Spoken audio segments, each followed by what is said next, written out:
For 10 months, President Donald Trump and his team abided by a simple rule: don't go after special counsel Robert Mueller. But this weekend, as he digested news that the probe into Russian interference in the 2016 election was circling nearer to him and his family, Trump came closer than ever to abandoning his unspoken truce with Mueller, reigniting fears among Republicans that the president could fire the special counsel.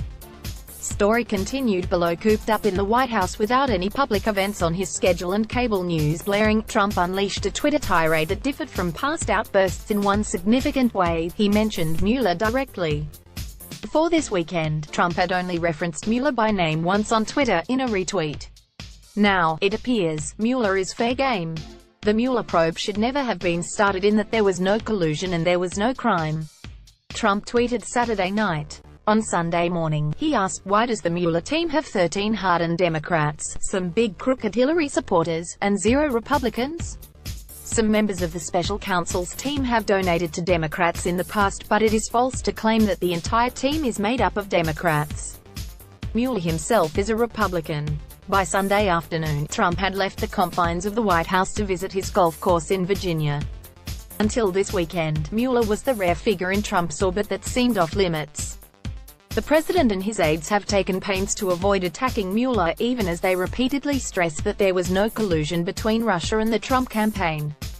We're going to continue to fully cooperate out of respect for the special counsel, White House Press Secretary Sarah Huckabee Sanders told reporters earlier this week. Trump's comments come after his lawyer, John Dowd, on Saturday urged Deputy Attorney General Rod Rosenstein to shutter Mueller's investigation. Dowd reportedly first told the Daily Beast he was speaking in his capacity as Trump's lawyer, but later backtracked, insisting he was only speaking for himself. A spokesman for the special counsel's office declined to comment. Sanders did not respond to questions about whether Trump would fire Mueller. Firing Mueller would set off a firestorm in Washington, likely triggering a severe backlash against the president even among his Republican supporters in Congress. If he tried to do that, that would be the beginning of the end of his presidency, because we're a rule of law nation. Sen. Lindsey Graham, RSC, told CNN's Jake Tapper on Sunday.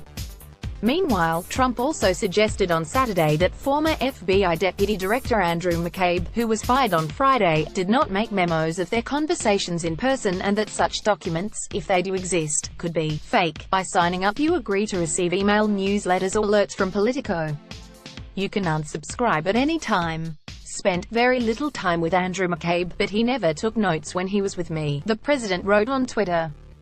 I don't believe he made memos except to help his own agenda, probably at a later date.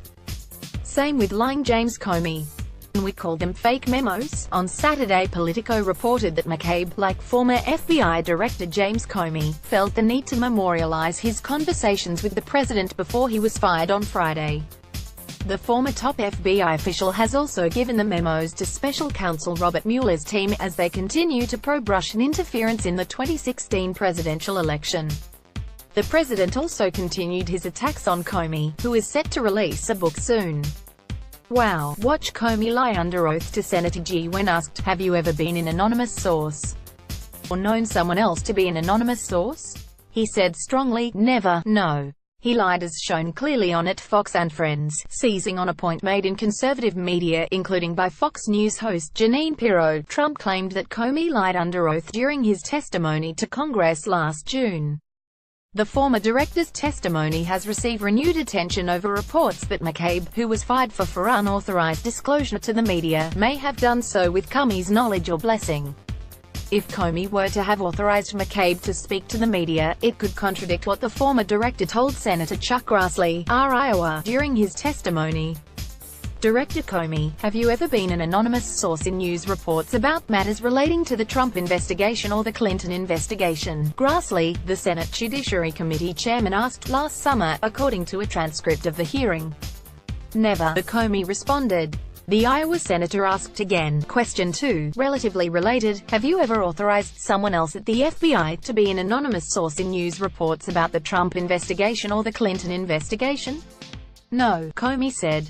James Lankford, R. Oakler, said Sunday that the president may have a point when it comes to the number of Democrats on Mueller's team, but largely praised the special counsel for limiting leaks and for the detailed information included in the Feb.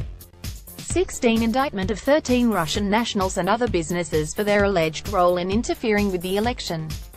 It is odd the number of Democrats that he has put on board his team, Langford told George Stephanopoulos on ABC's This Week. That does raise some flags in some sense there. Senate Minority Leader Chuck Schumer argued that the president is floating trial balloons to derail Mueller's probe. The president is floating trial balloons about derailing the Mueller investigation, the New York Democrat said in a statement.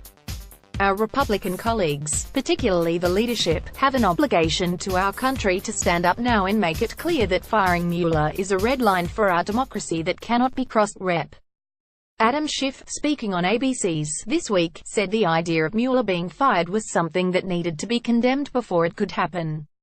Members need to speak out now, the California Democrat said of his colleagues in Congress.